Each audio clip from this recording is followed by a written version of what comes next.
What's up? And as promised, it's time to deliver on the origins of Pennywise. As you know, Pennywise in the movie It is terrorizing people in the movie theaters, and people still flock to go see it. And repeat value of taking friends who hadn't seen it, friends are flocking to the movie theaters to go see it, and definitely go check it out. You can never be disappointed, even if you've seen it once. You can watch it twice, three times, you'll still have a good time even when you know the scares are coming. Um, Here's the scenario,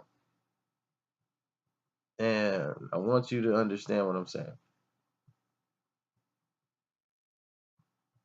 So I'll use the terms that you would definitely understand. Now, there's said that there's the rim of the Dark Tower. In this weird way, it shows that all of Stephen King's novels, some no matter how weird or distant, are all connected. And they have very little connections where there's a line here, like the Tommy Knockers mentioned, the guy who drove through it, like he saw a clown in the well. You had Pennywise lives spray painted on the wall in one book. And then they mentioned Mr. Gray's name, which is the name Pennywise used also to describe himself when he was talking to Georgie. And people's like, is that his real name? It probably was the name of the original Pennywise, the dancing clown. His name was probably Mr. Gray or something he called himself. But that probably was his name. And that's why he decided to use the entity, because it was easier for him to bring the kids towards him using the form of a clown than any other form. Now, where does he come from? Well, in the Dark Tower series, there's such thing as the light side representing the malevolent people, where the gunslingers represent and they protect. Then there's the side where the Crimson King lives, in the dark. And the Crimson King is basically the demon, and he rules the darkness. Now, out from that darkness, what they call the prism, out from that, and they said from his belly button came the guy they called the other, Gan. And they said from his navel sprung another macro universe where he creating beings that he wants to rule. He wants to create his own and be on his own and do his own biddings. And two beings that he created is the turtle, and then there is also, which is called Materin. That's what the turtle name is. And we have it, which is Pennywise. And these guys are mortal enemies all the way to eternity. As the turtle actually helps create life. Well, only thing he does is consume it. So it's like the yin and the yang, and they battle each other for eternity. Now, they say the only one that could stop the other is each other. But the turtle hardly ever comes out of his shell unless it's an absolute emergency. That is the only way you would see the turtle. Other than that, he doesn't come out of his shell to get involved in any type of activity whatsoever. but they say he has the power to destroy Pennywise, or at least stop him, as these two butt heads. And in the past, Pennywise was stopped or driven back by the gunslinger. The gunslingers in the old days battled Pennywise and were able to drive him away, as his goal wasn't to destroy the tower. His thing was just to feed and consume. He wasn't there to cause violence on people. It's just a means of survival for him because this is what he was created to do.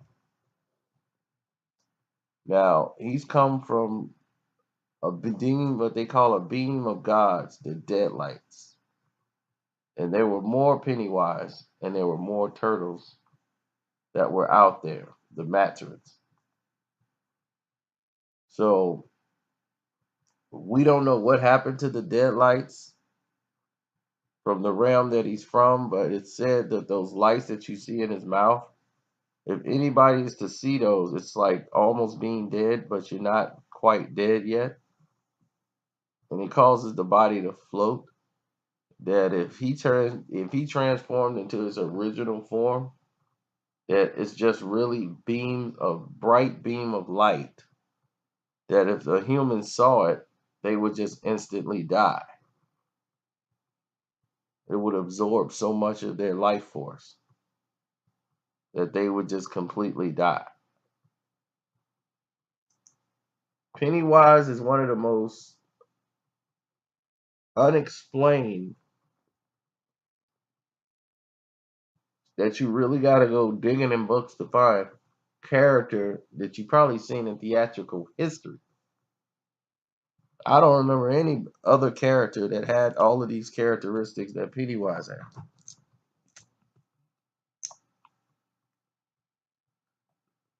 So that's just a backstory and giving you guys some information on it. Let you know the origins of what Pennywise is, and his powers are almost limitless, as he completely hypnotized the town of Derry.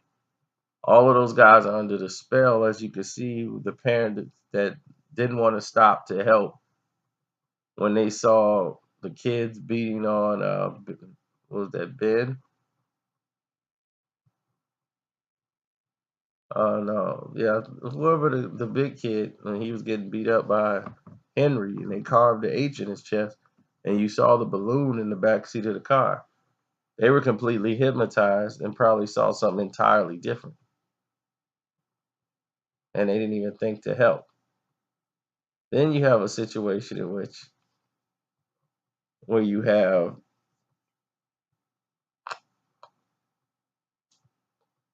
a situation where you have the blood scene. The dad couldn't see the blood at all that came up through the drain. Only the kids could see it. So his powers seem to have hypnotized an entire town. Plus, he's a shapeshifter. He could turn himself into anything that he chooses to. Whatever your fears are, he can transform himself into it, which makes him more dangerous. And even in the sequel, he still will have an effect on some of these adults as their lives change. So the sequel is going to be very interesting. Um, I'm glad they are thinking of going in another range. I would like to see more explained, but I would save things like the other and probably some things to do with the turtle to a later series. But they saw a turtle in the water, and maybe that was a reference to what we might see in the sequel. I'm very optimistic on it. But anyway, thanks for watching Screen Fiend.